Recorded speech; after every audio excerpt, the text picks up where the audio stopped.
Institute of Indonesia Chartered Accountants, IAI. Excellent Professional Accountants, Advanced Indonesia.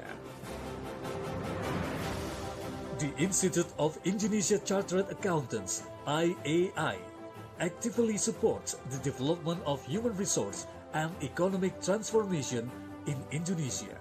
Akuntan memiliki peran penting dalam pembangunan nasional yang berkesinambungan. The accountancy profession is supporting efforts to improve the professionalism of Indonesian human resource so that they can work optimally to support efficient and transparent economic development.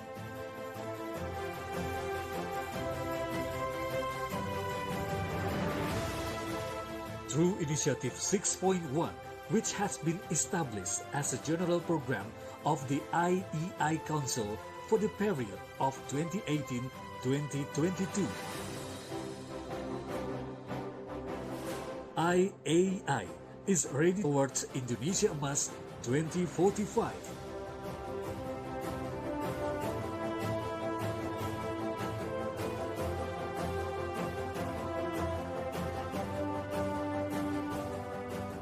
Saya sangat mendukung rencana IAI untuk mempercepat program sertifikasi agar para akuntan di negara kita memiliki kreativitas, inovasi, keterampilan, dan memiliki daya saing, dan sekali lagi dalam rangka mendukung pengembangan ekosistem kita yang lebih akuntabel, lebih efisien, goal-oriented, dan inovatif.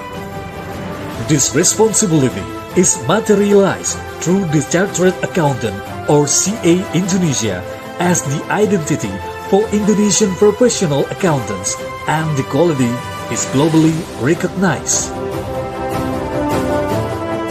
Initiative 6.1 includes 6 steps of action with one strategic objective to strengthen the role of IAI in increasing public trust in business and public entities by preparing professional accountants with integrity ready to face the future. Kepada generasi muda akuntan Indonesia yang menjadi peserta di APAFest, saya berharap agar para akuntan muda juga mampu menguasai teknologi. Jangan pernah berhenti belajar. Manfaatkan kesempatan untuk memperdalami dunia keilmuan dan pengalaman berbisnis, sehingga kemampuan kalian dapat terasah.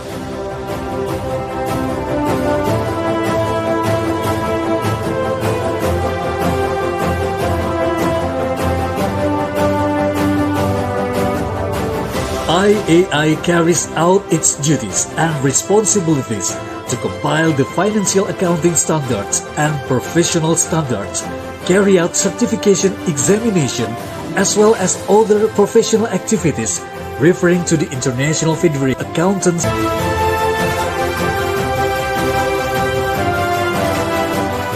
IAI for Society is run to provide greater benefits for the community and to bring the profession closer to public.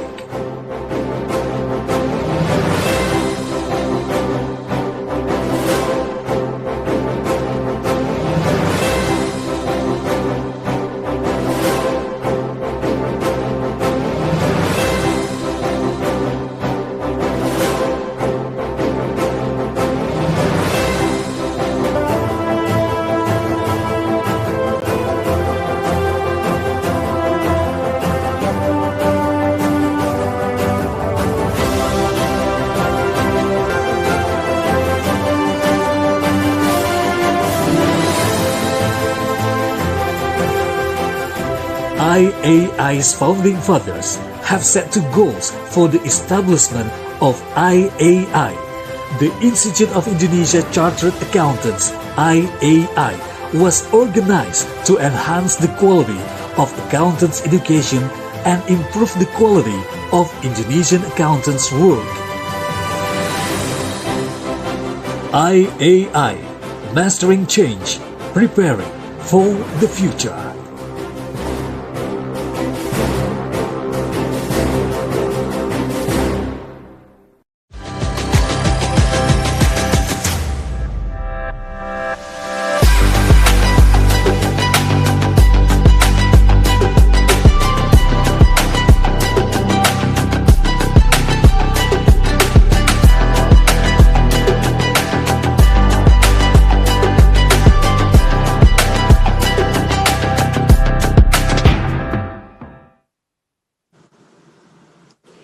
Hello, everyone, and welcome to the fourth Finance and Business 2030 event part of the Building Resilience series, hosted by to be hosting the closing session for the APA Festival 2020. My name is Anggaris Anggia, and I will be your host for today, and a One Young World ambassador, as well as the co-founder for Generation Peace. Today, we have approximately 2,000 people tuning in, joining from across the world, approximately 80 countries worldwide. So this is a remarkable turnout, and thank you so much for joining us today. For those of you who don't know, Finance and Business 2030 is an initiative led by One Young World and chartered accountants worldwide to unite and mobilize leaders across these two industries to tackle the United Nations Sustainable Development Goals. There is an active task force currently in the UK, in South Africa, and soon in Ireland. The FinBiz 2030 team created this event out of the need to address the collective and shared challenges that are further exacerbated by the global pandemic. And today we will be speaking about our topic, which is better leadership for a better future. This young generation is the most informed, connected, and engaged that the world has ever seen, with so many complex challenges affecting and impacting Indonesia and the wider region, and made worse by the COVID-19. This young demographic is accepting nothing less but inclusive, effective leadership and tangible actions. So today, we will be hearing from 7 excellent speakers who will be sharing their personal stories and also giving an insight into their respective leadership journeys. If any of you would like to know who the rest of the panelists are, you are welcome to scroll down below. We also have a very exciting announcement to make today, which is the winners of the APAFest 2020 competition. So this is really, really exciting. There were so many students that applied. Thank you for your enthusiasm and participation. Stay tuned because the reveal is going to be done at the end of the session. Now, before we begin, we do have some housekeeping notes to run through. Firstly, for those of you who are having some issues with your internet connection, you're welcome to lower down your resolution in the video stream so that you can see better. And secondly, please know that you are free to use the chat box function to submit any of your questions, and we may be addressing them in the Q&A session later on with our amazing speakers. We are so grateful to have all of you join us for the next 1.5 hours. And I promise you that you will leave the session feeling energized, motivated, and more confident in the next steps of your career. And finally, if any of you would like to share your favorite moments from this session, please do use the hashtag FinBiz2030 in your social media posts. All right, so now, joining us all the way from London, we will begin with a warm welcome message from Michael Iza. He is the chairman of Chartered Accountants Worldwide and the chief executive of the Institute of Chartered Accountants in England and Wales. Michael has been a supporter of FinBiz 2030 since the get-go. So we are so grateful to have him here. Thank you, Michael, for being with us.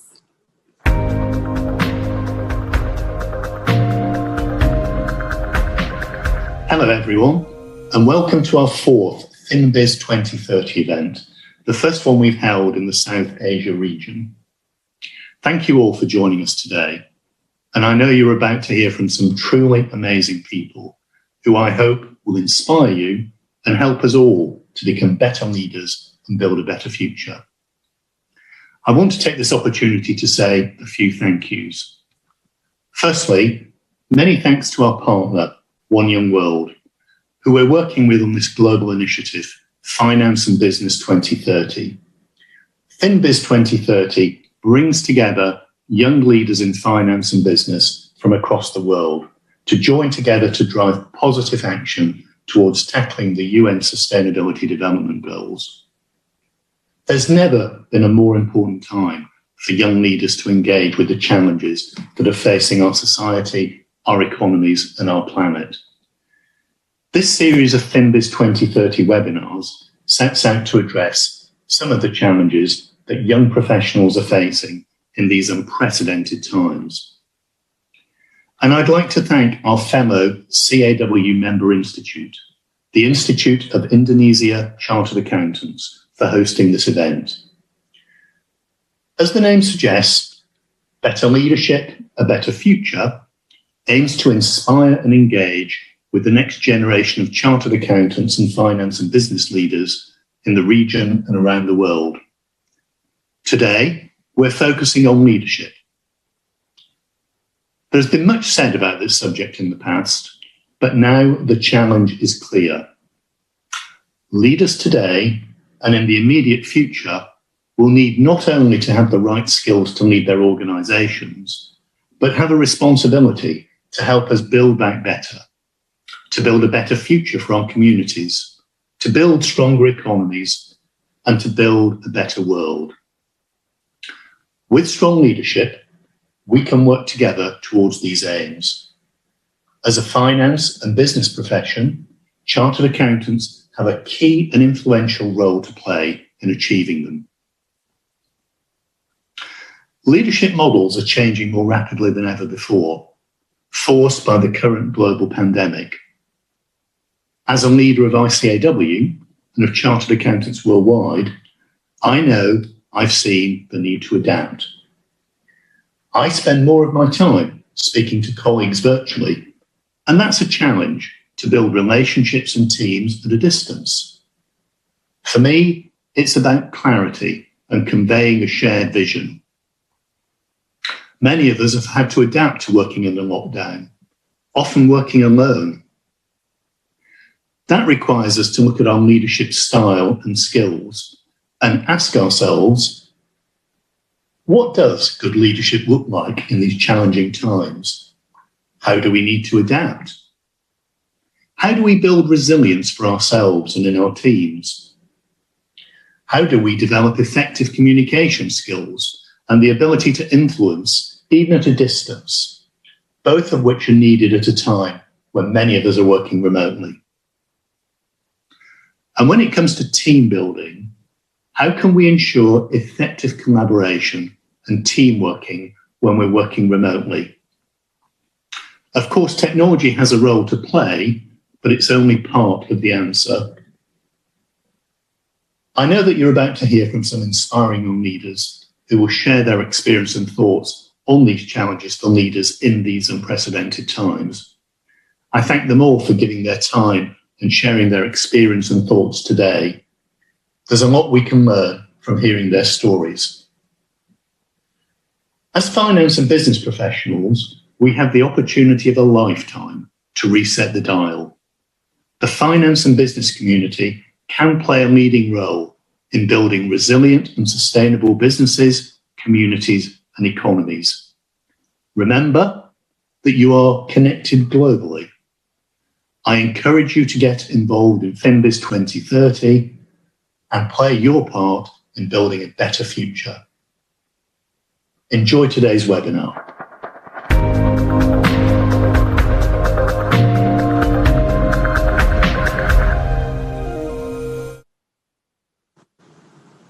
Thank you, Michael.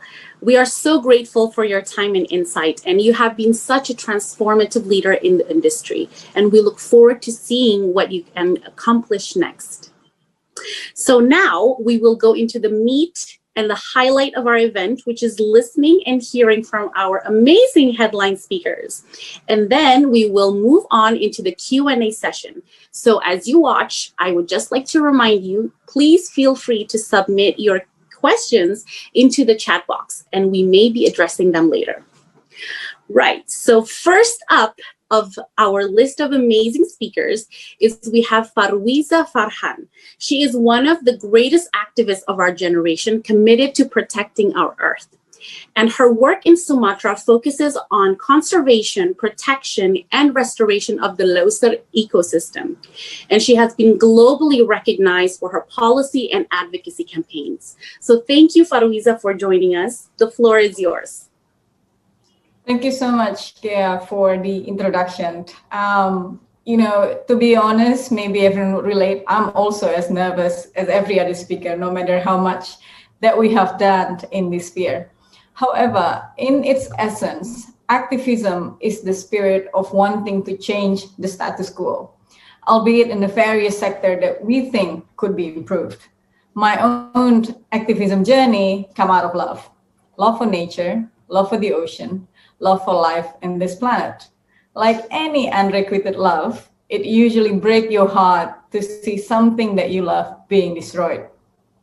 When the love evolved, it took a new shape. It became anger. I learned the fact that nature is not dying just because, but it is being killed by people with name and addresses. It made me angry to think that people and businesses could put profit before everything else's, and as consequences, our life support system is destroyed. This makes me really angry. This makes me want to change the status quo. Yet, throughout the years of trying to campaign and convince people to protect the environment, I learned to find and extend compassion. I learned that it's not enough to simply knowing the science about the environment and the climate and why we need to protect forests. I learned that it's much more complex than that, and we all need to make a living. So we begin to understand one another. Our economic system is tilted. It's not balanced and it's not fair. Our linear economic system is shaped in a way that allows endless extraction of natural resources to create product that lasts very briefly, almost a single use, before it becomes waste and it gets dumped back on the ecosystem. This needs to change. The financial world sits at the center of decision making. Almost every politician gets elected based on their economic policy. Now, the question for us is how we will change our interaction with nature when we think about our economy. How our economic system will begin to internalize the external costs of environmental destruction. The environment is the one thing that unites us all. We all share this planet together. Perhaps we have seen the chart that shows sustainable development as three separate but overlapping circles that contain economy, society, and environment. But in reality, the environment supports all of these on other aspects of life. Costs that manifest on things like healthcare that contribute to an increase in socio-economic gaps. On the news today, and more of us will be facing as the climate is changing. This relates on worsening level of violence towards especially women and girls, especially those from poor background. And this is a reality that us, as the young generation, could change. We do not have to accept this future. If there are two things that people could draw from this story, is to find yourself that seed of passion about that thing that you care about. Do you care about women and girls? Do you care about economic empowerment for local community? Do you care about education? All that sits on a healthy planet. We all could move forward to change the game on how we change our relationship with this planet. Thank you, dear. Wow, Farwiza, that was really inspiring. Your work is truly incredible and your passion for your cause is infectious and energizing. So thank you for sharing that perspective with us today. Now, if I would just like to remind you that if you have any questions for Farwiza, this is the time. So submit them into the chat box and we may be addressing them in the Q&A session later. Next up, we have Girish Ananthanarayanan, who is the COO of a major nonprofit that works with state and local governments. Right now, the mission is to transform learning in government schools, and he's currently leading a program with the Chief Minister of Madhya Pradesh to provide teacher training and development programs for 270,000 government school teachers across 100,000 schools in the states. That's amazing. So welcome, Girish. The floor is yours. Thank you so much, Kia. So if you guys can hear me and if you can see me, I think you should realize that you are extremely, extremely lucky. Because what that means is that you have a digital device in your hand, you have been protected from COVID, and you have a working internet connection, which is more than what you can say for millions and millions of people around the world. What we do at Peepul, which is the organization that I'm part of the leadership team of, is we work to help every child live up to their potential. And how we do that is by working deeply with governments to transform education systems. Think back to your school or think back to your childhood. When you were in school, I'm pretty sure that behind your success and behind where you have reached, at some point, there is a teacher that toiled really hard behind the scenes to make your life what it is today. Now, when we look at, India is a large country, and there are also many, many education ecosystems like India. And in India, we have 250 million children of school-going age, out of which 166 million go to government schools. And there are about 1 million government schools in the country. Now, these numbers sometimes just blow my mind, especially when I realize that when we are talking about, 1 million is just compounded so much. And when you look at it, at the heart of the solution to making their lives better comes meaningful teacher-student interaction.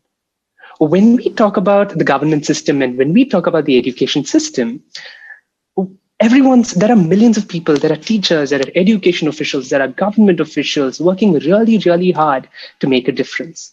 They are going to work every day.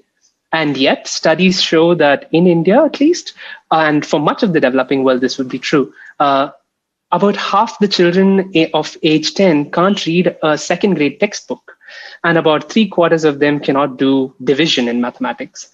And when we have a situation in our hands like that, we are at the edge of a crisis, because the next generation will end up being one which does not have the basic life skills which will help them get through, and does not have the critical thinking skills, the problem solving skills, and all the things that you require to survive in this ever increasing complexity of this world.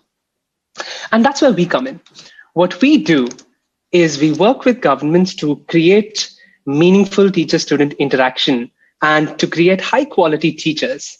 And at the heart of this, how we get there is by creating visual exemplars which build belief as to what is possible, supporting teachers through skill development, as well as working with the ecosystem to monitor and mentor teachers better. We have 3 large programs that we work on. The first, where we have schools that we run with about 1,000 children. Imagine in this country where most children can't read or are nowhere close to their grade level expectation. We have our kids in our schools, and these are these beautiful, brilliant children from the poorest families, which earn about $30 to $50 a month on a normal basis. Here we've created these islands of excellence, these beacons of excellence, where we have worked with the government to build them. And we have people from Prince Charles to the World Bank representatives and to teachers from other states who come to see our schools. We also have taken the secret sauce of these schools. And like Gia said, we're working with about 300,000 teachers across a massive state in India, which is larger than the UK, to help them to become better teachers, better educators. And this, by the way, began as a COVID response program. Working with an excellent progressive bureaucracy in the state, we managed to really work hard to transform it. Now, let me just back up a bit. This is my story. But if you really look at, who I am, I'm a child from a small town in India who was given the right opportunities and the right chance to grow. And today I have this opportunity thanks to technology, thanks to a lot of mentors who I have, and thanks to the state of the world that it is in today, to really have, as a single person, reach out to millions. And in this call, to thousands. So what is it that I was reflecting as we were preparing for this? What is it that I really, really wanted to share with you who are young students or accountants from around the world or others who are listening in? And there was one life-changing moment that I remembered. I went to a wonderful business school also. And in one of the classes, a class, in fact, called Investigating Corporate Social Irresponsibility, the professor said something which changed my life. What he said was that if you really think about it, in this class, we're being explicit that we will talk to you about what issues there are with companies, but we're being explicit about it. But every single class of yours, including your accounting class, is an ethics lesson in itself. Because in accounting, they are telling you what to put on both sides of the balance sheet. Now, when you look at construction of a dam, it is accounting that tells you what to value and not to value the destruction of habitat or to value the loss of human lives that it might incur, but to value the cost of the materials that goes into it. And so keeping clearly in mind that the system that you are in is built towards a particular direction and linking that to your sense of what your compass says is going to be important. And specifically in that, I would just say three things. The first, and it's brilliant how what I was thinking is exactly also what Farwiza was saying. I think the first point that she made resonates very strongly, which is being compassionate. Because ultimately, I think the one thing that drives us forward in times of crises is caring about somebody else's difficulty, being aware of it, and doing what is in your power to help them. But at the same time, do make sure that you take care of yourself and there is self-care even as you work compassionately to support others. Second, collaboration. I think the one thing, people ask me what is the one thing that has changed between before COVID and now in how nonprofits work. What we've realized is that people are working really hard, but today there are new collaboration scenes which otherwise were not there before. And in this new world where we work together, there is more potential when all of us come together like we have in this platform today. And finally, there is the part about building resilience and building adaptability. Now, with an ever-changing world, when we took a decision that we would work only with governments, one of our board members said, that is brave but necessary. Because it is extremely difficult to work with large systems that are always in motion and have such strain. But at the same time, when you want to reach millions, it becomes perhaps one of the critical ways and the critical decisions that we must take. So that's it from me. Thank you so much for the time. To recap, find your music, do what you love, and when you do it compassionately, collaboratively, and building your own resilience. Over to you, Gia. Thank you so much, Girish. I mean, it has been amazing to hear your story. And the scale of your work is just incredible. So we look forward to continue seeing what you accomplish next. That's just amazing. Thank you, Gia. Again, as a reminder, you're welcome. Just as a reminder for all of you, you know, the story from Girish is exemplary. So if you have any questions, please do drop them into the chat box, and we may be addressing them later at the Q&A session. So now our next guest speaker is the beautiful Inandia Irawan, who by day works as a commercial professional in the energy industry. And alongside that, she also runs Carbon Ethics, which is an NGO whose mission is to demystify the climate crisis and instead to enable and inspire climate action. What is so great about this is that the Carbon Ethics Initiative has been created by a group of One Young World ambassadors. And again, if you have any questions, don't forget to submit them. So welcome, Inandia. The floor is yours. Hi, Gaya. Thank you so much for the opportunity. Thank you so much, One Young World and Institute of Accountant, for the opportunity. I'm honored to be here and very humbled about it. So for those of the audience that don't know about Carbon Ethics just yet, I'll share my screen just to give a brief introduction of what it's about. So as Gaya previously mentioned briefly, Carbon Ethics is an NGO that aims to demystify the climate crisis, to inspire and enable climate action while improving the livelihood of communities. And what does it mean? It means that by doing this mission, we're actually able to hit on several different SDGs, number 11, 13, 14, and 17. Through our vision of sustainable living for healthy earth and humanity, we're aiming to do a lot of carbon education. We've already been doing that through our business partners, as well as collaborations with different corporations and other NGOs. And not only that, we're taking concrete actions by planting mangroves, as well as blue carbon, such as corals and seagrass and seaweed. And therefore, by doing that, we're actually empowering and giving alternative income to the farmers that helping us to do that at the local level. Given the fact that this webinar specifically is about leadership, we're also now is a host or a home for 75, now it's 70 volunteers and 5 full-timers in 1.5 years. Most of them are final year students, young professionals, and corporate activists, and we've been able to create lots of social and environmental impact whilst doing that.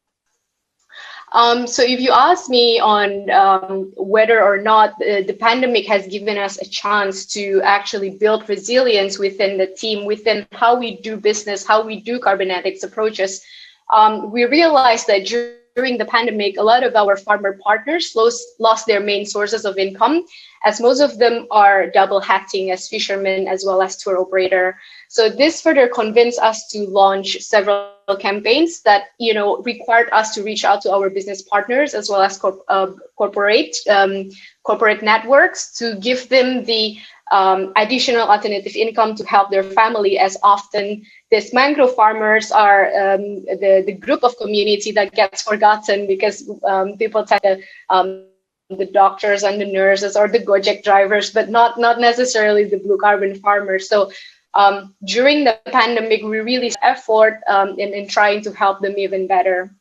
And I think another point, being able to live in this generation, as picking up from Girish's point, is that we're able to use digital outreach in our solutions, and therefore we were able to make conservation more digitally possible. You can go to our website to help us do conservation as well as monitor the blue carbon that you guys are planting itself, right? I guess moving on to the title of this webinar, which is about leadership. I'm going to stop sharing here. Leadership for me, it's not really about paycheck, authority, or recognition.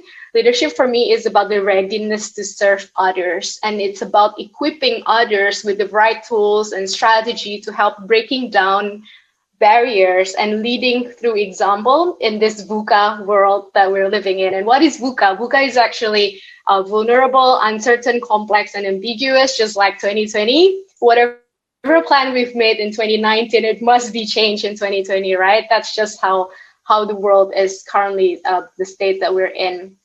So as a leader in the NGO that I'm in, or in the corporation that I'm currently working on, I'm presented with opportunity to make an impact in someone's life on a daily basis. And my aim is to always aim to leave a positive footprint wherever I go, whether that's with my volunteers or with the farmers that I interact with. And I think, talking about resiliency of leaders is that I think the ultimate test of great leaders is whether people that left them felt that they were a better person than the first time that they came in to join the organization. And therefore, to do that, it means that you got to take a stand for their development as well. So often what I ask my volunteers in the organization is like, thank you so much for lending out your time for carbon ethics, but what can I do to help you? What can I do to, fulfill your learning goals or your professional goals? What can carbon ethics do for you?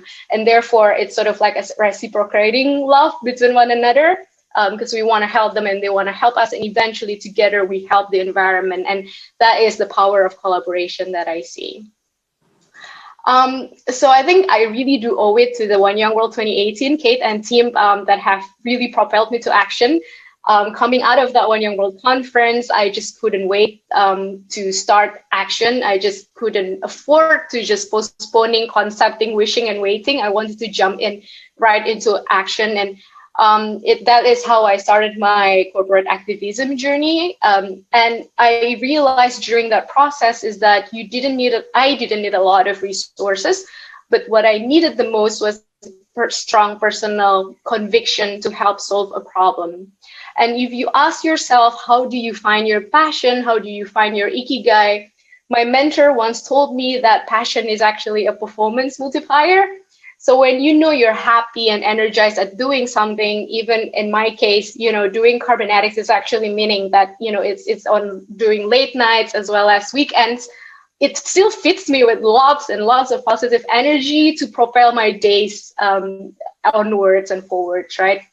So if your brain is sending signals that, oh, you're getting closer to your passion, you will feel it. You'll definitely know where it's coming from. And I think for me, coming from Indonesia, I'm naturally exposed to the richness of Indonesia's islands and archipelago. When I found out about and when I learned about plastic pollution as well as sea level rise, I know that I couldn't just sit tight doing nothing and not using the resources that I have to create cybernetics with two other corporate activists, Bimo and Jessica, which has been really, really wonderful. So I guess I wanted to move on from that into how do we then build resilience, right? So I think, echoing Girish as well as perhaps the other speakers in here, we need more leaders that exercise compassion over command, that nurture commitment and collaboration over control and hierarchy. Leaders that can unite different interests, raise political division, and lead really with empathy. We also need leaders that understand the urgency of climate change and that we've only got 7+ more years, and leaders that actually, want to sleep late night or work weekends to do something, to really action it and do something about it. So one of my actual favorite example is actually, for instance, Jacinda Ardern. I'm sure all of you know that she's the Prime Minister of New Zealand. It really shows the difference that she leads with diversity, kindness, compassion, and relatability during the Christchurch shooting. She led with steel and compassion as well by strengthening the gun control law at the local level. You can see the comparison on several other leaders in several different countries that, fight fire with fire, and that doesn't help. So really, we really need more world leaders that leads with empathy as well as compassion as such. So if you ask me about the next generation, Girish has covered quite a lot about the next generation and what young people can do at this stage. But I think from my perspective is that, unfortunately, this generation or the next generation is inheriting a world where climate change wreaks havoc on our economies, societies, and the environment, where unemployment and inequality is also rampant, and the trust in international cooperation is falling.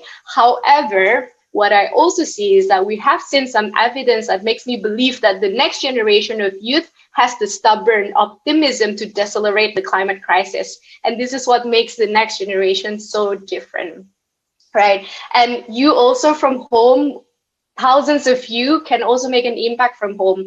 And how do you do that? I think several practical tips from me. Number one is to be very self-aware of what you're capable of. And I think self-awareness is the very first step to many great things that awaits you that you can build up from there. And then number two, I would suggest that you spend the first 3 to 5 years of your career taking on some of the most difficult jobs that you would be able to deeply root yourself on. Because humans are like plants, right? We need the strong roots in order for us to grow onto the lights. And that's what the first 3 to 5 years is about for you. And then number three, venture out. Find a problem to solve. From 1 to 17 SDGs, find one that fits your ikigai, that fits your passion. Because, well, you know what? We need more change makers and problem solvers in this world that perhaps can even give employment as well as social and economic impacts to other people. So I guess I'll stop on that point, Gaya. I may ran out my 8 minutes, but thank you so much for the opportunity. You're welcome, Inandia. That was really inspirational and so much food for thought over there. I'm pretty sure a lot of people are capturing many of your quotes. So truly, the way you have combined your passion for your work as well with your personal mission is transformative. And thank you for sharing that with all of us. And I hope that continues to inspire the next generation, especially the viewers who are attending right now. So, right. Next up, we have Leonardo Camilius, who is the CEO of Koperasi Kasih Indonesia, also known as KKI. Now, KKI is a social business that aims to empower 1 million poor Indonesians by 2030 through a everyone. I hope my sound is clear. To start with you, Gea shared the vision that we had, which is we want to support 1 million members by 2030. And before I go further, I want to share with you that you have seen the speakers before me and after me as well. They are really great people. And to share with you, right, I'm quite nervous to share because what I'm doing, it feels, a lot less or a lot little to what they're doing, but probably that's for a reason as well. So allow me to share some of the pictures. Hopefully it's not that boring, because I can just keep talking here, not that good at it. So this is basically what we do. You see here, this is Ibu Badaria, that's her name. She's selling, vegetables and other stuff going around. And this is a low-income women. This is the type of people that we want to empower in Koperasi Kasih Indonesia. So Ibu Badaria and other member, what do we do to them? It's sorry, I got a bit of technical here. So let me go here instead. Sorry for that.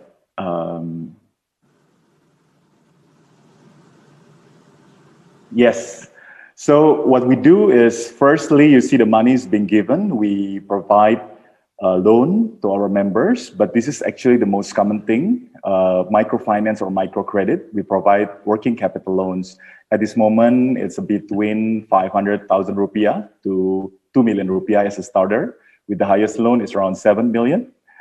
And then we also encourage, and this is getting more important than giving the loan itself, which is we encourage people to save money, because most of the poor that we are working with, they don't have the savings habit.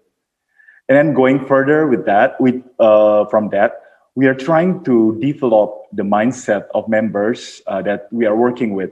So basically, there's a saying in Indonesia, being poor for 7 generations. So, your grandparents, they are poor, your grandparents, they are poor, your parents, they are poor, you are poor, you can easily see that. Your children will be poor as well. But what we see is that it also coming to the readiness of people. There is a quote, a very famous quote saying, success is combination of opportunity and readiness. And what we find on the ground is that a lot of people, when they talk about poverty, they try to provide the access, the opportunity by giving loan, education, and such thing. And those are all very important.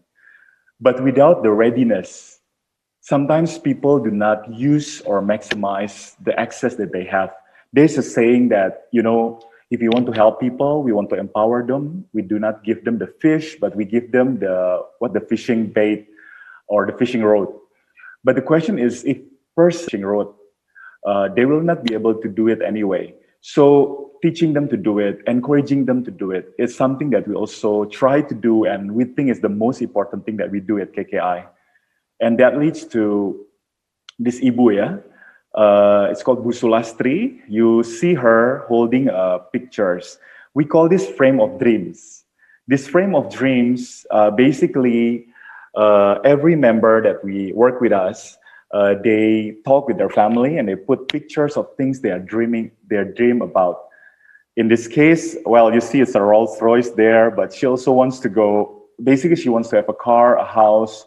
She wants her children to go to higher university. And what is interesting here is if you see her face, That's a phase, she was crying before her turn to share her dream. But then she left because she felt embarrassed sharing her dreams. She has these dreams in her heart, and that's why she was crying. Because she really feel it in her heart, she wants to achieve them, but at the same time, she feels it's really, really difficult to get there. It might not be possible. It might be embarrassing for her to share this, seemingly impossible dream. So that's the main thing that we do. We go to our members. We want to be there with them. We want to be involved in their life. We want to support them so that they could progress, with their mindset, with their habits, with their small businesses, and they can grow and achieve their dreams. That's the vision that we have. Gea mentioned the 1 million members by 2030. I will talk further about that a bit later. So basically, that's what we're doing at KKI. Here we go. This is to share with you. KKI was founded in 2011 with 50 million rupiah of asset. And then we gave first loan of 20 million for 21 people. And then we started with 2 people.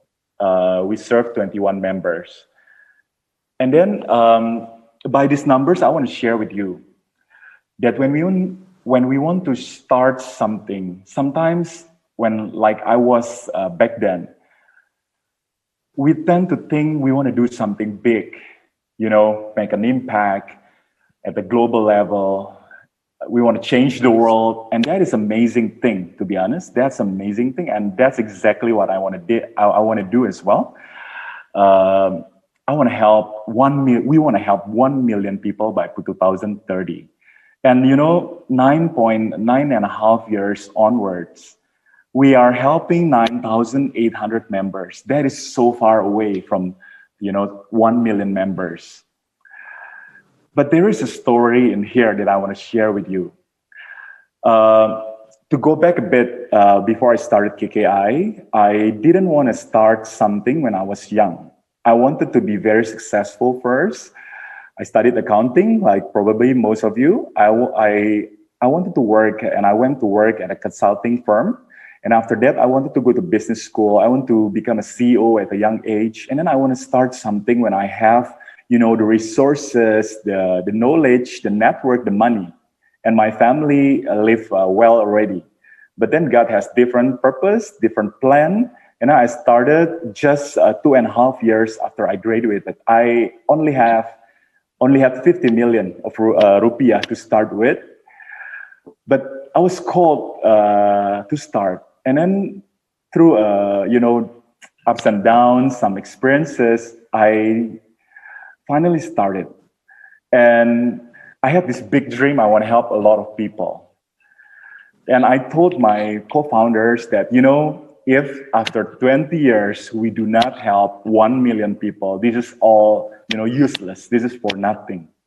And how arrogant is that statement? It happens that 9.5 years later, we only serve less than 10,000 members. That's the best thing that we can do at this moment. We had that high dreams. We want to help 1 million, but the reality is far away from that. But the heart is the same. We are doing this to help members. We want to empower them. We want to see them progressing out of poverty in a sustainable way. And the numbers shall not be the constraint. Either the numbers with which we start with, the capital that we have, or the numbers that we're impacting along the way. But to share with you as well, my time is almost running out. These numbers, basically they are people. There are people like this Ibu, yeah? This Ibu is called Ibu Barka. She joined KKI for 6 months, and then she quit. When she quit, we reached out to her to ask, why do you quit, Bu? Why do you quit?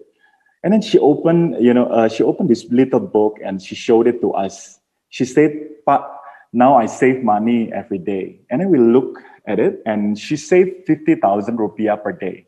By the way, her loan is only 1 million rupiah. So basically, in 20 days, she could have saved 1 million as well in 20 days. So that explains why she no longer borrow from us. And Ibu Barka used to borrow from a lot of loan sharks because she has good cash flow, she could pay. But then after joining KKI, she quit KKI and all these loan sharks because she learned that, she can save money. And by saving money, she doesn't need to go elsewhere for her capital. And in fact, 6 months later, she used her savings to build her house back in her village. So this is what we see when there is a member that is being empowered, not in terms of financial, but most and foremost is in terms of the mindset and the readiness. So these numbers that we are seeing, the numbers, they are not 1 million, they are less than 10,000, but still they are each and every one of them is a very valuable individuals who are, dreaming of a better life. And if we are trusted with 10,000 or even 1,000 instead of 1 million, so be it. These 1,000 members, they are really valuable as well. The world often judge what we do by numbers. But we know this person, I believe all of us here, this is coming from Girish country in India, Mother Teresa. She once said that, if you cannot feed 100 people, then feed just one. Sometimes, and I want to close with this, a lot of, and I used to be like that. I'm still working to develop myself. We're thinking big, we want to do things big. And that adds unnecessary pressure when we want to start. Basically, what Mother Teresa said is, if you want to help people, it doesn't have to be many. One person, helping one person is already really valuable to that one person. And if we talk about touching a bit about faith, God can always multiply, what we bring. We might only be able to help one people. Like in KKI, we only started with, 21 people, but now it's 9,800, and it's a really valuable one. So with this, I want to close to you, friends. To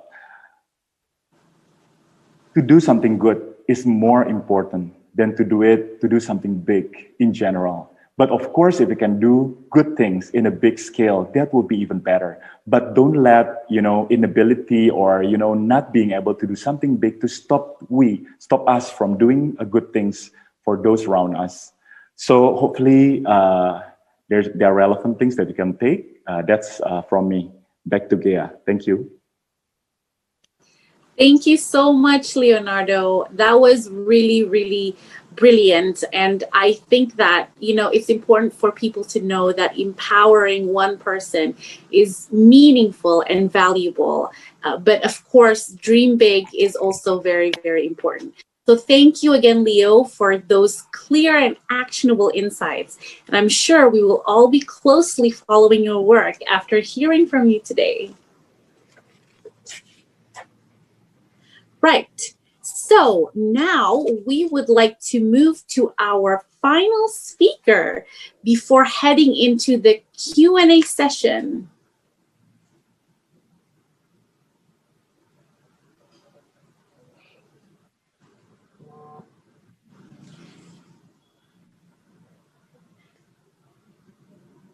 Our final speaker today, before heading into the Q&A session, is Belinda Teo. She has over 10 years of experience at Ernst & Young Singapore, and she has an immense accountancy industry experience. And her reputation right now has grown alongside that. Belinda Teo is a member of the ISCA Council, as well as currently the chairperson of the ISCA Young Professionals Advisory Committee. Trust me, she is a woman to watch. So let's hear what she has to say. Welcome, Belinda.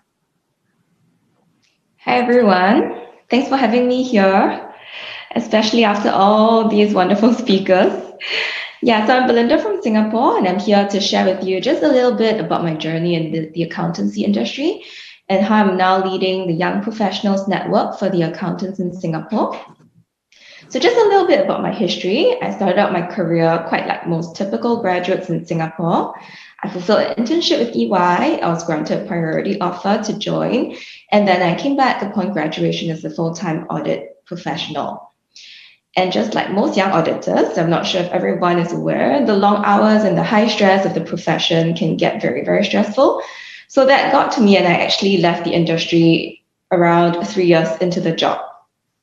And I would say that this truly was the turning point for me, where it was only upon leaving the profession that I was able to discover the purpose of my work, and how all those years as I had buried myself with work, I had missed out on realizing how much I had grown and developed both as a person and as a professional. And so obviously I came back to EY shortly after with a new perspective. And during this process of leaving and coming back, I learned the importance of time management and work-life integration. And I really, really wanted to share these fresh perspectives with other young accountants like myself. And I suppose this turning point also made me realize the need to challenge our environment when we need to, and that we couldn't always stick with status quo. And in my own ways, I was championing values like work-life integration from the perspective of a working mother, as well as a young professional that was undertaking many roles outside of work. I was, and I'm still serving actively in my church community, as well as on the ISCA Young Professionals Committee, where we organize career advancement and networking events for young accountants. So through this whole journey, I must say that one of the people that played a key part were truly the leaders that have guided and really empowered me along the way. And hence, I feel very strongly to share about the leaders that have helped me. And these are leaders who were results focused and who also trusted me to lead and guide my own teams in my own way to achieve the results. So what this meant for me was that I wasn't micromanaged, and yet these leaders were always available for guidance and advice whenever I needed that.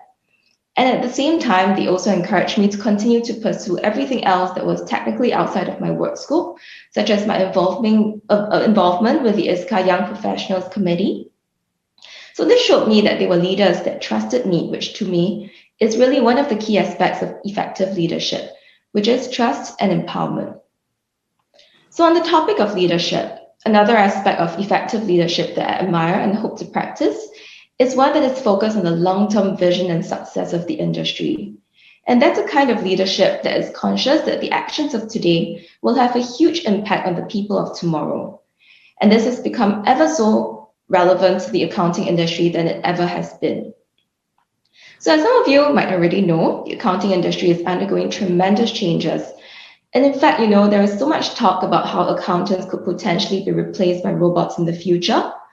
So this really is the time when it is so crucial for us to have visionary leaders in the industry, the ones who have a vision for the role of accountants in, say, 5 years' time, and who are able to guide us in taking tangible steps to reposition and upskill ourselves to move towards that vision, and of course ensure that we don't eventually get replaced by robots.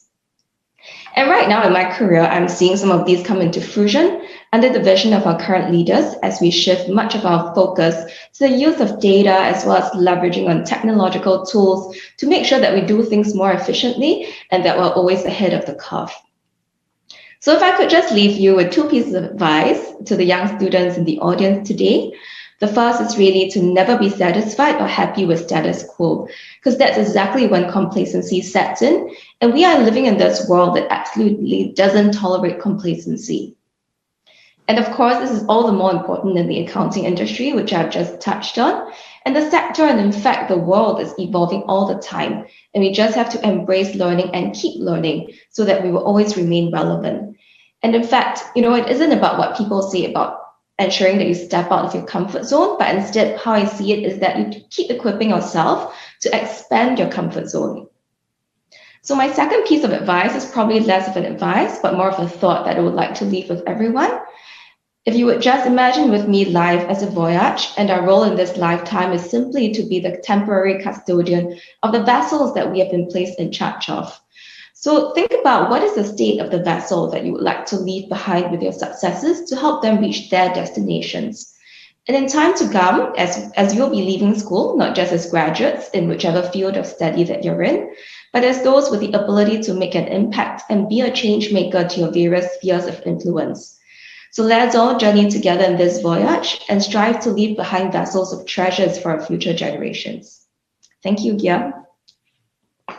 Thank you so much, Belinda. That was really, really wonderful. And I'm sure there's a lot of quotes to capture from that as well. Much food for thought for all of the viewers. And I have no doubt that your story will have tremendous impact and motivation for especially those who are viewing this right now, who are navigating their early stages of their careers, and especially in accountancy. So that's fantastic. Now, before we would like to head into the next session, which is the Q&A, I would like to invite all of you to watch this following video about Indonesia.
Hello, everyone.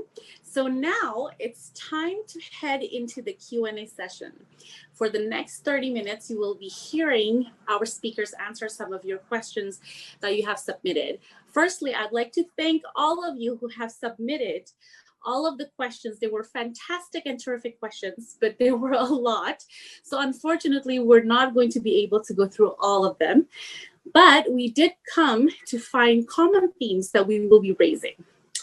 All right, so the first question right now that we have found, we will be opening to the floor for all of the speakers. So please feel free to jump in with any of your answers.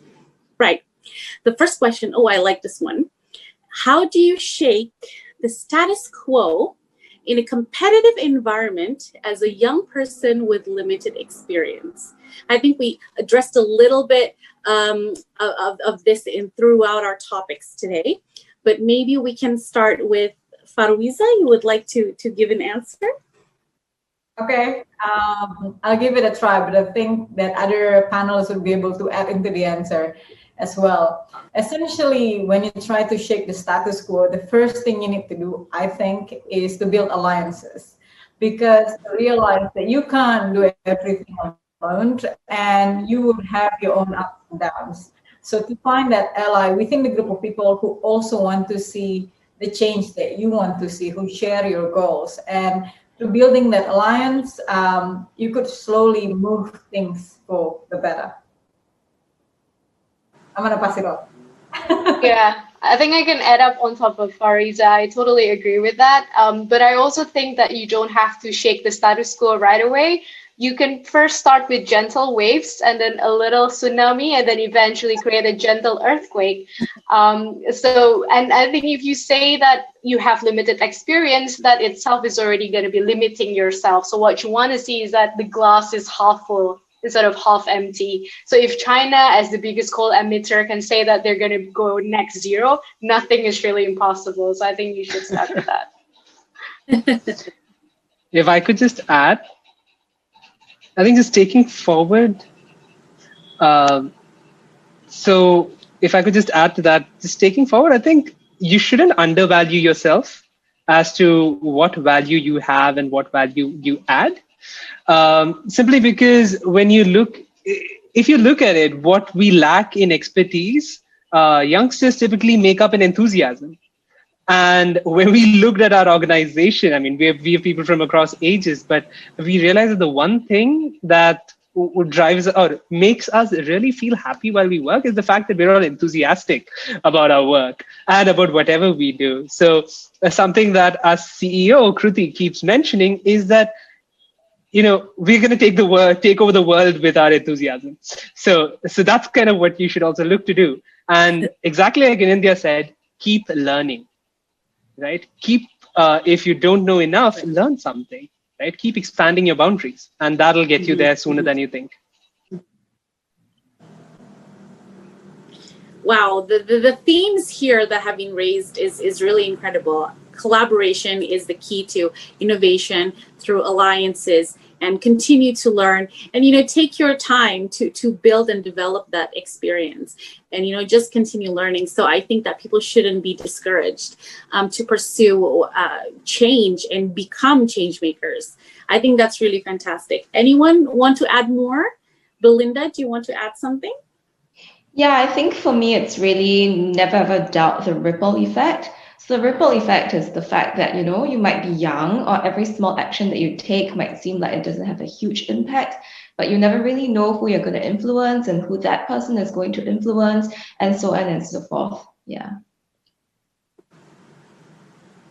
I agree. I think maybe I should give the floor a little bit to Leo. You want to say something about this?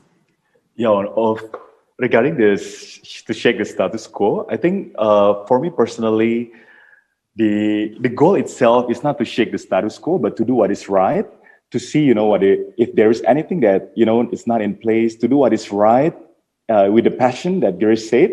I think it's the key, whether it's, changing the status quo or whatever the name is, looking at our values and our purpose and what do we want to achieve and focusing on that, whether it changes the status quo or not. I think that's what personally for me matters most. And in Indonesia, we have a saying by the first president, if we want to move a mountain, give us 10 young men, ya. Kasih beri aku 10 pemuda, maka aku pindahkan gunung, kan? Because that's exactly what Girish said. That's, the passion, the drive, the energy, the enthusiasm is very, very important when we want to change something. Without that, it's just theory. Right. So enthusiasm, and it's basically the compass to allow people to become change makers and help shape the world that they would like to live in through however ways that they would like to shape it. All right. So I think that was really fantastic for the first question. Maybe we can move on to the second question. One of the common themes that were raised by all of the participants or viewers is that how did you overcome times where you lacked confidence or you didn't feel resilient enough in your purpose or in your life?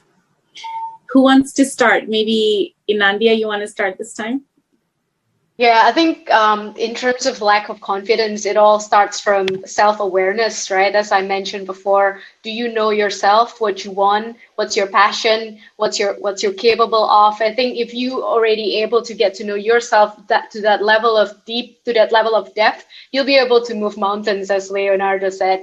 And I think secondly is to surround yourself with positive people and follow those toxic Instagram social media accounts. And I only have a handful of people that are close to me, but they're all really good support system for me. I think I'll start from there. Yeah. I completely agree. Just really knowing who you are, I think that really helps as well to continue knowing what criticism to take and what to build on. Anyone else? Girish, you have something to say? I do. I would say, and don't judge me, I would say go to sleep.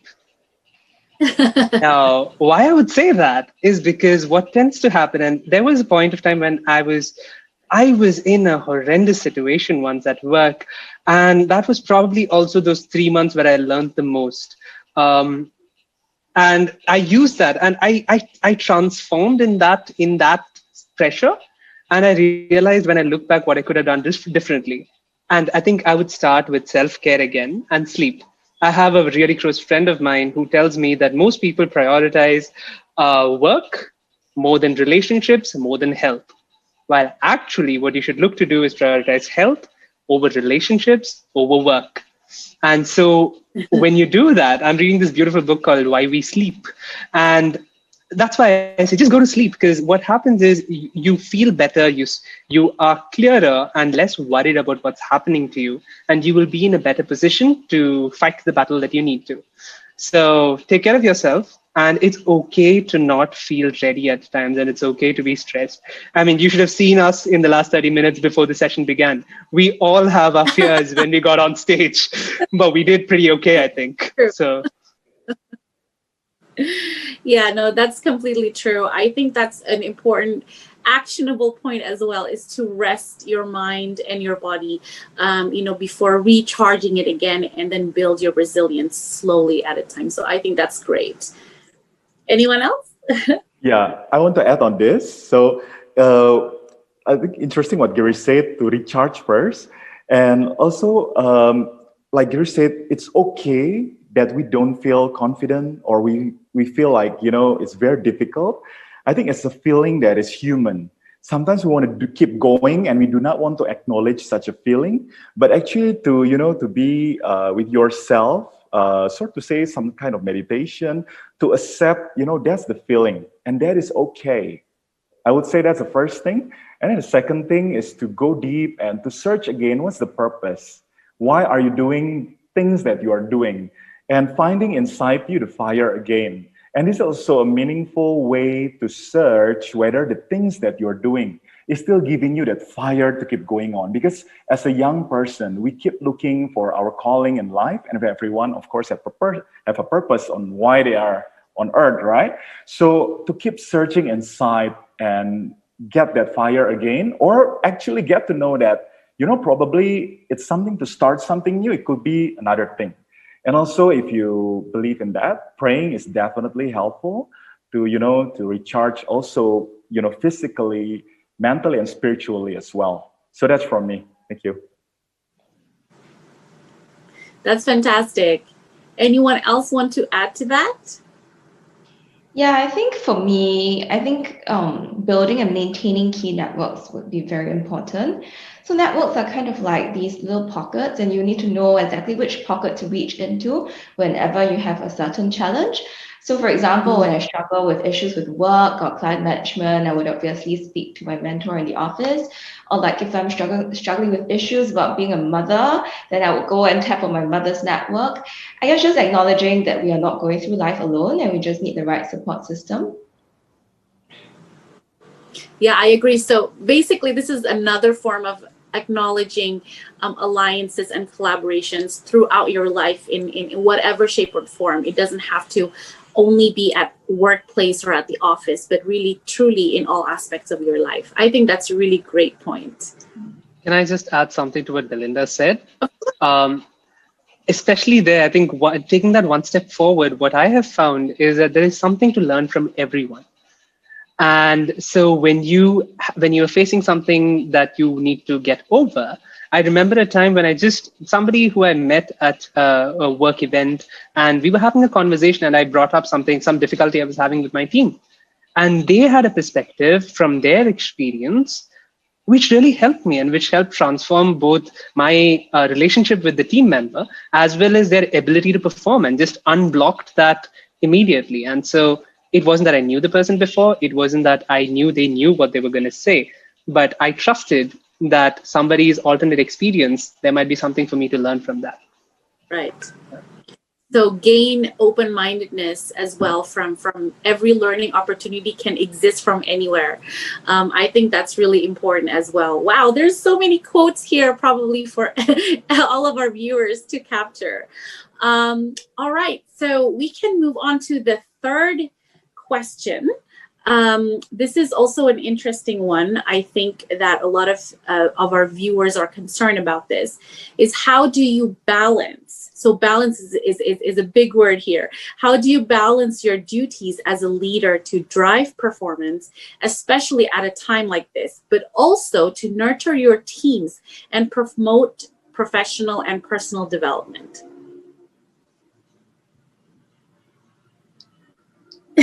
Eeny, meeny, miny, mo. Anyone want to go first?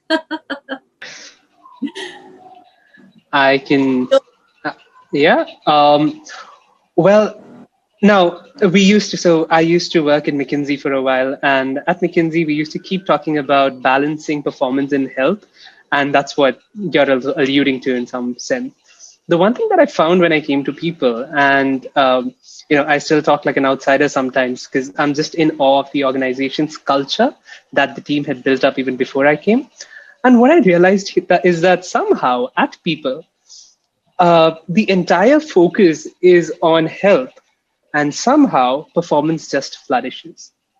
Now, I was actually, I was guilty of being a micromanager, much like I'm sure a lot of us.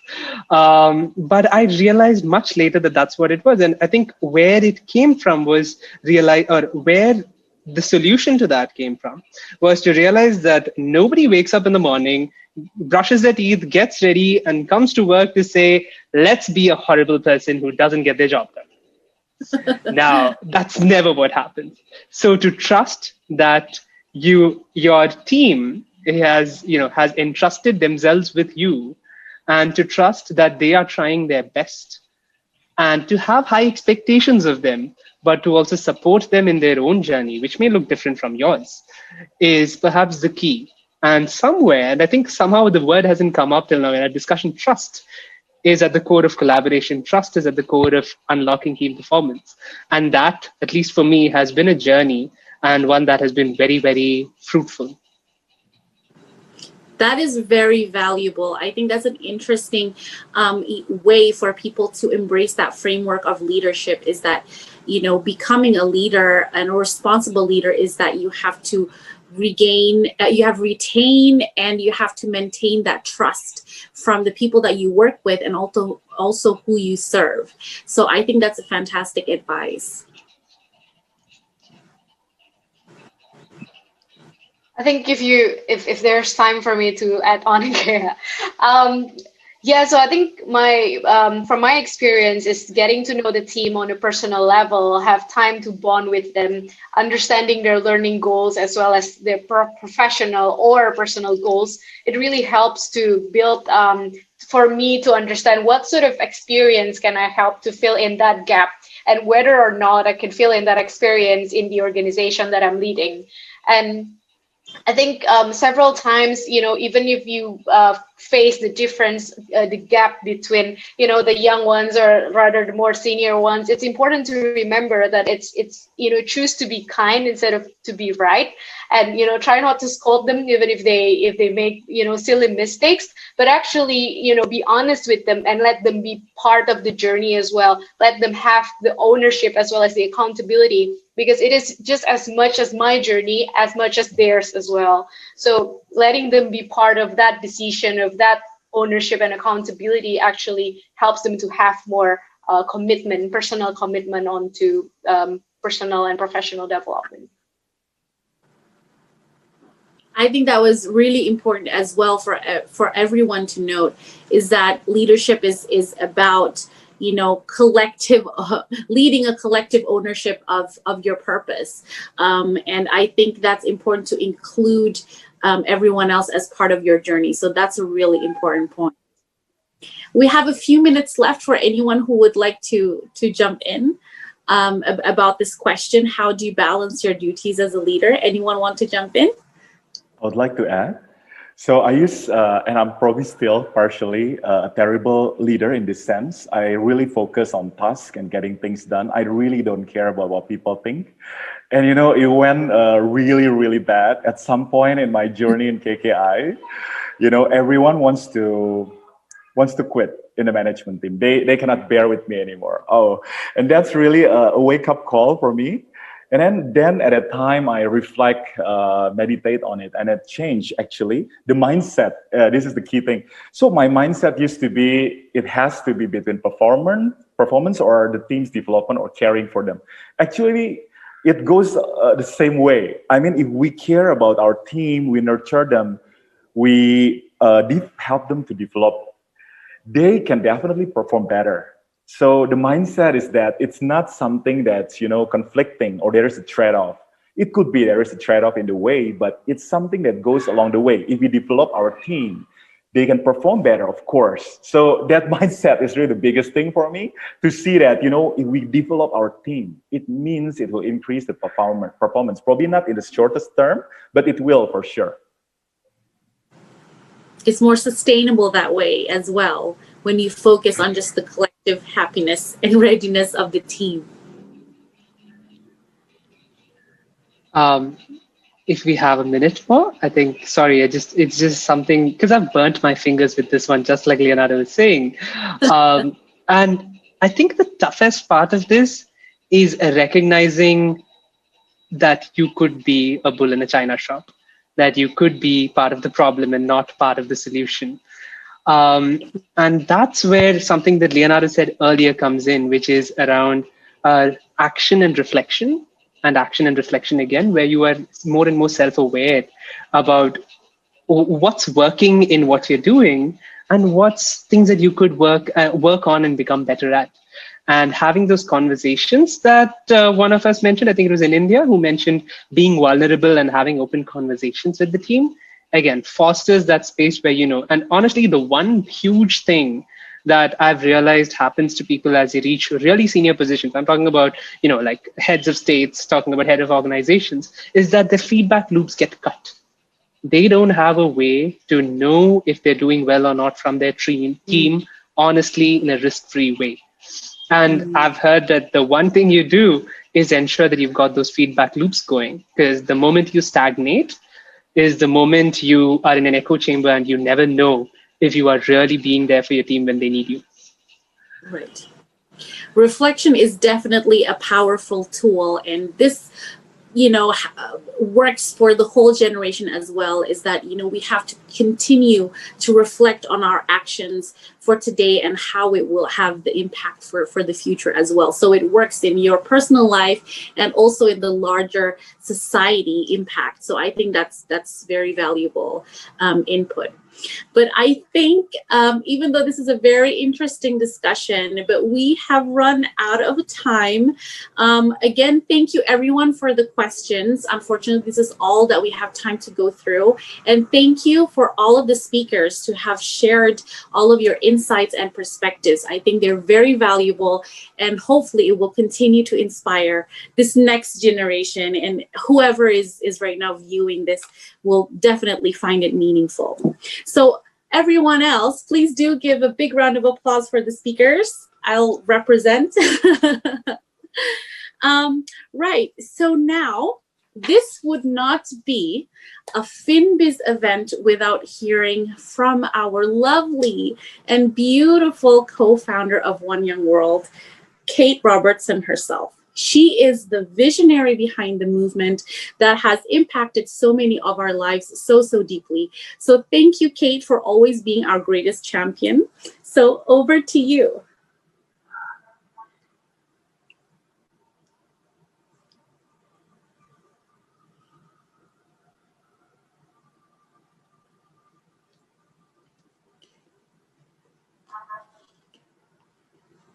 Kate, sorry, but I think you are on mute. Oh, is that the phrase of the whole pandemic? Oh, my God. I was busy being embarrassed at your lovely introduction and saying I will record it and play it back to myself in the dark nights.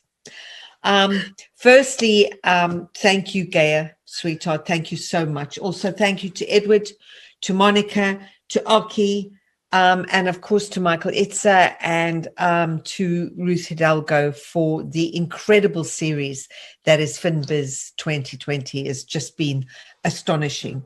the fact that you had 2,000 people register for this is just, to me, just blows the top of my head off. What I think, and time is short here, and it's such a shame because I don't know if you can see, I have taken so many notes in this session. Let me say this to all of you, and I know that these sessions are recorded, but I really would urge you. I was in business, advertising communications for 35 years. I've been leading One Young World solely for 6 years. This session was a management leadership masterclass. Even after my 100 years of experience, I have nothing to add to the lessons that you young leaders have put down in this meeting. I know dozens of directors and managers in companies around the world who do not know what you know. Yeah.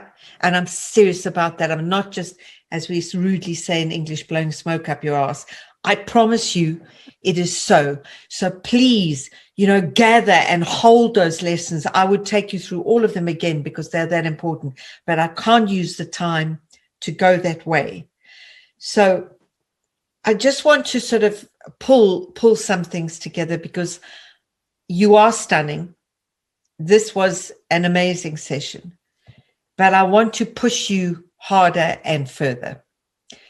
Those of you who've attended FinBiz through this year will know my view that accountancy is one of the essential professions.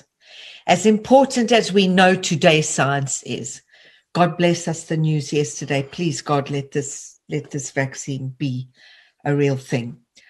As important as science, I have seen young people around the world come to me about professions like accountancy and the law and say, oh, I don't feel as though I'm doing enough. I want to be out there. I want to go and run this charity or whatever it is. Great. But for me, wrong-headed.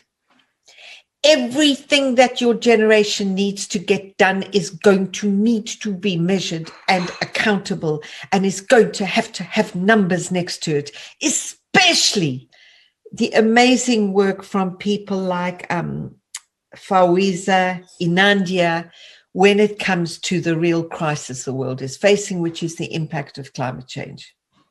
Somebody has to count. Somebody has to verify that the counting is real, is telling the truth. Truth is in short supply. We have not just been through that shit show in the United States for nothing. Okay? So here we come to accounting and accountability. It is serious. It is a shock for someone at my age, 3 times older than most of you on this call. It is a shock to me that we have ended up in so many countries with the caliber of government leadership that we have. The United States is not alone in this.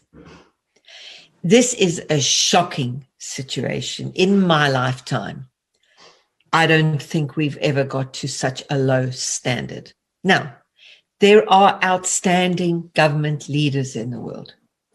Angela Merkel, you raised just Jacinda Ardern, Juan Manuel Santos, who we had in Colombia, Justin Trudeau in Canada. There are good leaders of government around. There are not enough.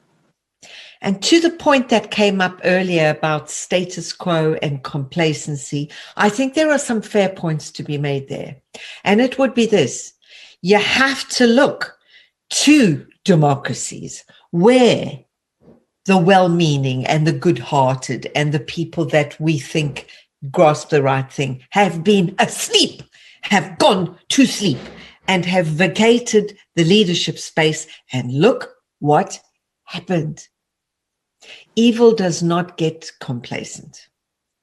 Evil does not sleep. Self-interest of the narcissists never sleeps.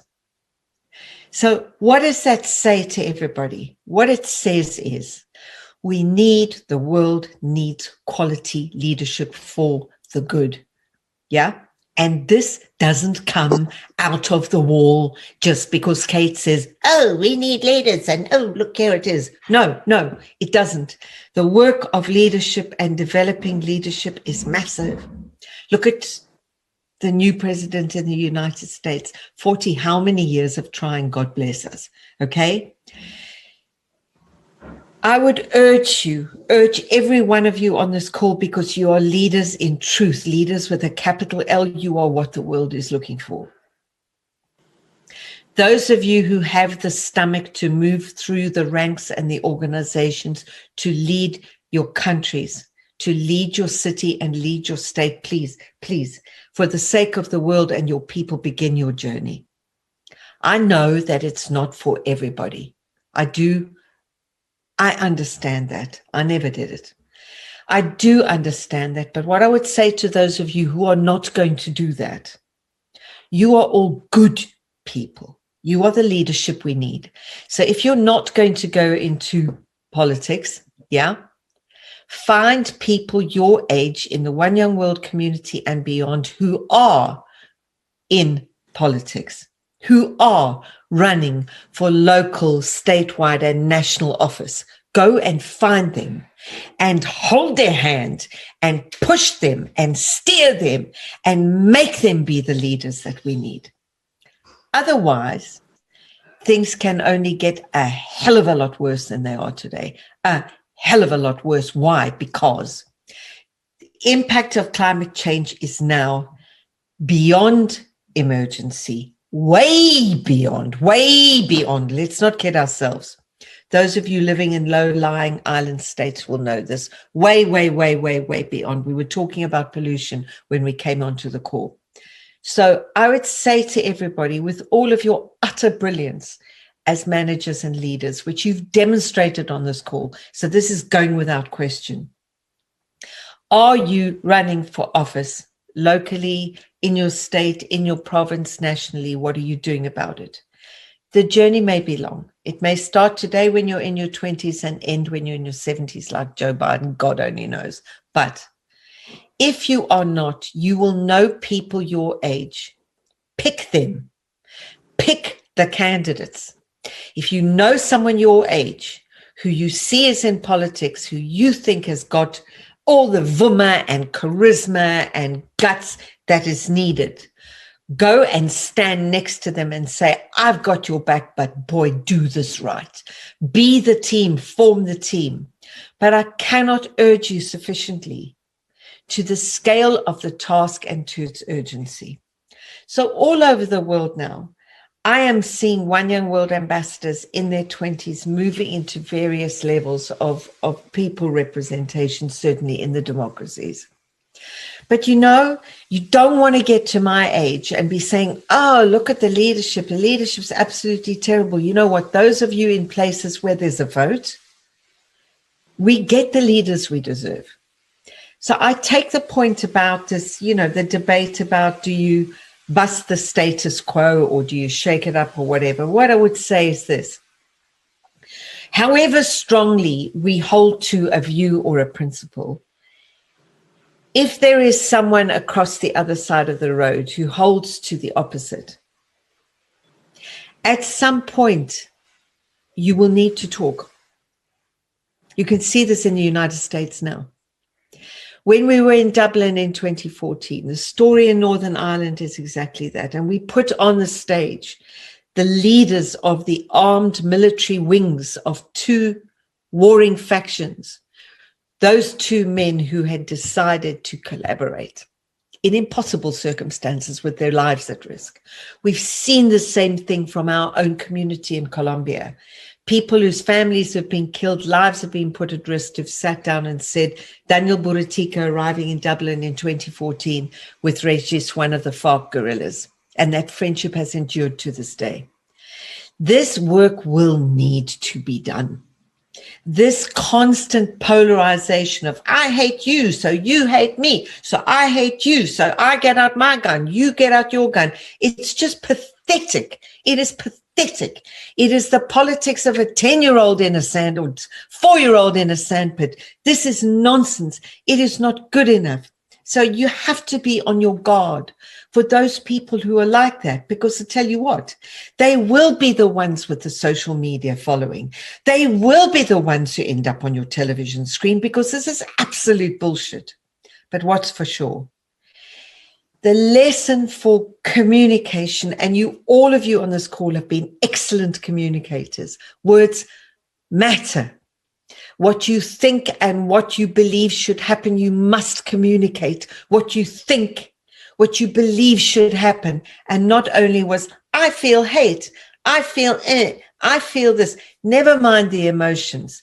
You're looking for the grown-up stuff, but you are all here so grown up. I'm so knocked out with admiration. And what you have, someone was saying earlier, how you're young and you have enthusiasm and energy. You have hope. You have time, but all of you also have absolute brilliance. So I'm watching. I admire you. I respect you. And I'm expecting the very best from all of you. My goodness me, you are so impressive. Gaia, back to you. Wow, wow, wow. I think I have no words to follow up from that exhilarating message from you, Kate. That touched me as well. Okay, well, it's been truly, truly amazing to hear from all of our amazing speakers, from Michael Isa to Kate Robertson, to all of our young leaders here, Belinda, Girish, Inandia, Farwiza, Leo. This is amazing. So now I'd like to invite all of you to watch this next video, because we do have a final announcement that we're looking forward to, which is the announcement of the winners of the APA Festival 2020. So please, let's watch this next video for the big reveal.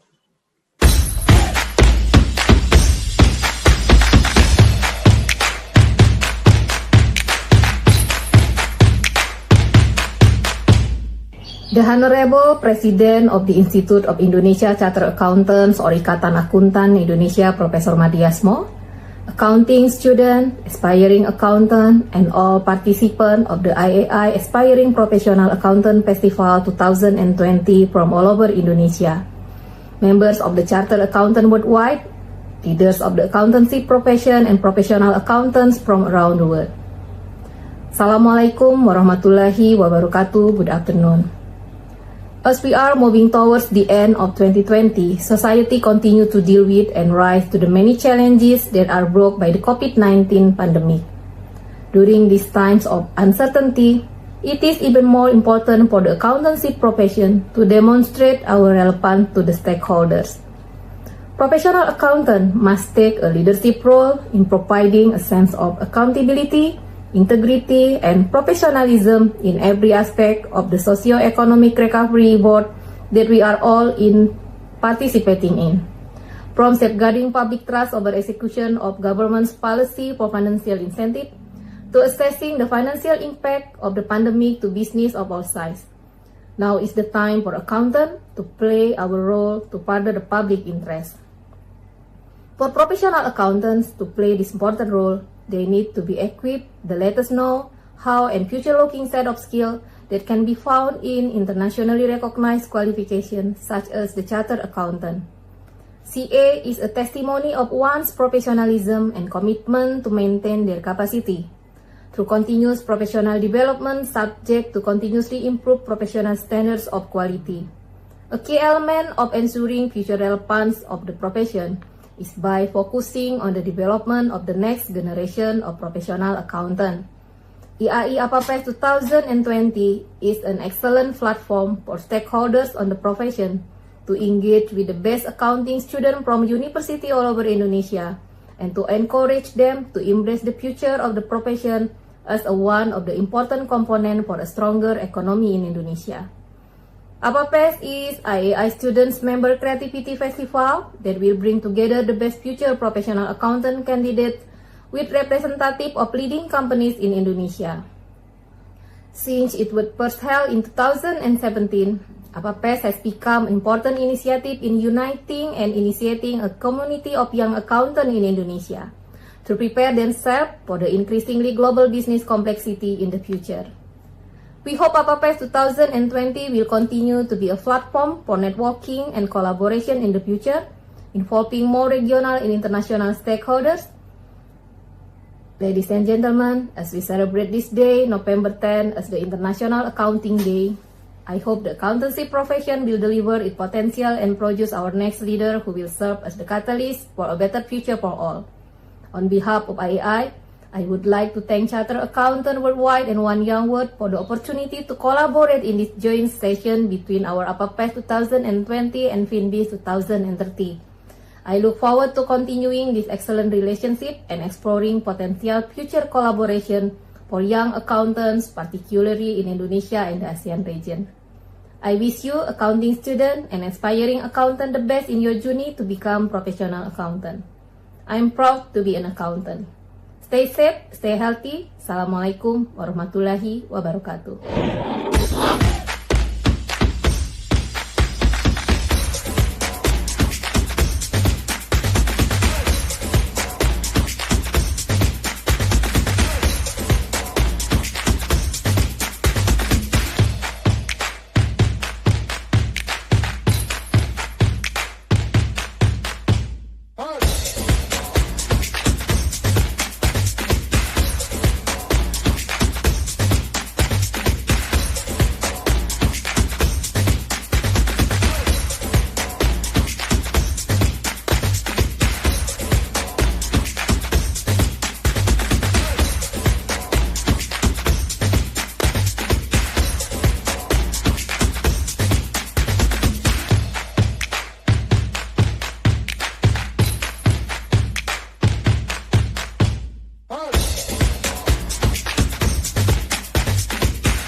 Wow, a huge congratulations to all of the winners. And I know that this year the competition was extremely strong and super tough. So well done to all of you who applied. And thank you so much for your enthusiasm and participating. Now, this has given us immense confidence that the future of the profession is in good hands.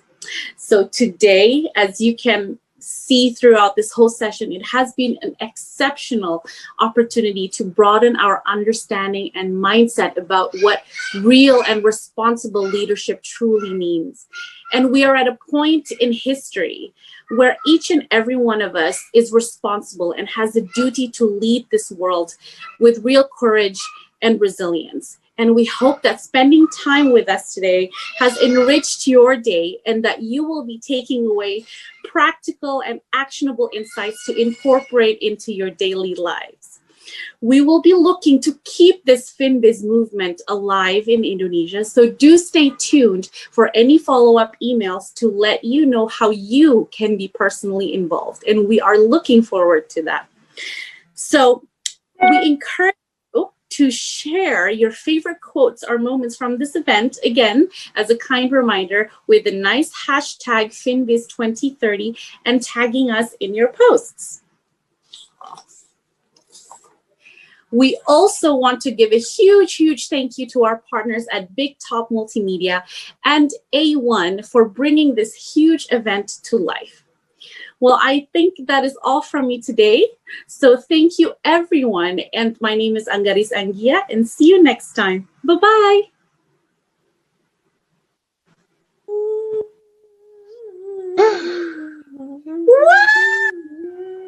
Thank you.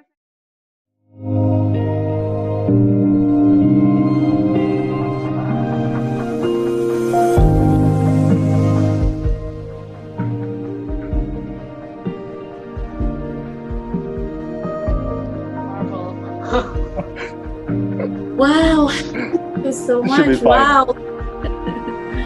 Kia, amazing energy there. Whew. I'm just in awe. The energy and the motivation and the inspiration, it feels like one young world all over again. And it just makes me, ignited again. So thank you for everyone who created this whole event. It's truly inspiring. And yeah, it's so fantastic.